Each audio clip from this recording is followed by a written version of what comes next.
మరిన్ని రాష్ట్ర వార్తలు వేగంగా సంక్షిప్తంగా.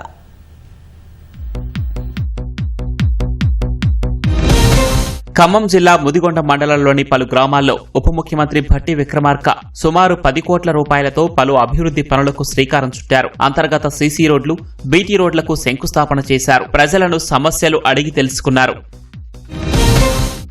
మహిళా రిజర్వేషన్ బిల్లుకు రాజకీయాలకు అతీతంగా ప్రతి ఒక్కరూ మద్దతు పలకాలని బీజేపీ ఎంపీ డీకే అరుణ పిలుపునిచ్చారు. మహబూబ్ నగర్ లో నారీ శక్తి వందన్ అధినియంకు మద్దతుగా మహిళలతో కలిసి ర్యాలీ నిర్వహించారు.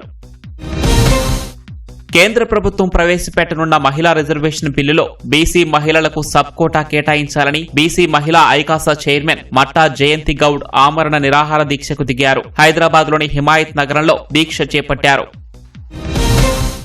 సర్వీస్ రోడ్డు నిర్మించాలంటూ కరీంనగర్ వరంగల్ జాతీయ రహదారిపై కరీంనగర్ జిల్లాలోని సింగాపూర్ రైతులు ఆందోళనకు దిగారు. రహదారి విస్తరణ పనుల్లో భాగంగా సర్వీస్ రోడ్డు తొలగించడంతో పొలాలకు దారి లేక ఇబ్బందులు ఎదుర్కొంటున్నామని ఆవేదన వ్యక్తం చేశారు.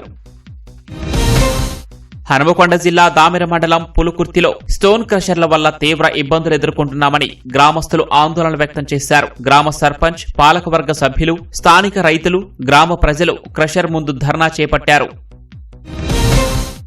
ములుగు జిల్లా బెస్తగూడెంలో బట్ట నవీన్ అనే రైతుకు చెందిన 10 క్వింటాళ్ల మిరప ప్రమాదవశాత్తు అగ్నికాహుతైంది. పక్కనే ఉన్న ఎండిన మొక్కజొన్న చేనుకు గుర్తు తెలియని వ్యక్తులు నిప్పంటించడంతో మంటలు చెలరేగి ఆరబోసిన మిర్చి బస్తాలు కుప్పలకు మంటలంటుకున్నాయి.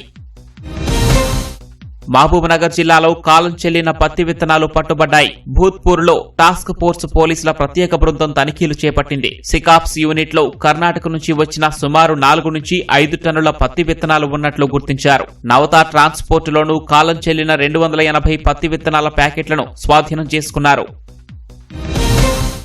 సంగారెడ్డి జిల్లా పటాన్చెరులో గంజాయి విక్రయిస్తున్న ఓ వ్యక్తిని పోలీసులు అరెస్ట్ చేశారు. బీహార్కు చెందిన సురేష్ రాయ్ అనే వ్యక్తి ఒడిశాలో ఎండు గంజాయిని కొనుగోలు చేసి ఇక్కడ విక్రయిస్తున్నట్లు పోలీసులు గుర్తించారు. నిందితుడి నుంచి 798 గ్రాముల గంజాయి, ఫోన్ను స్వాధీనం చేసుకున్నారు.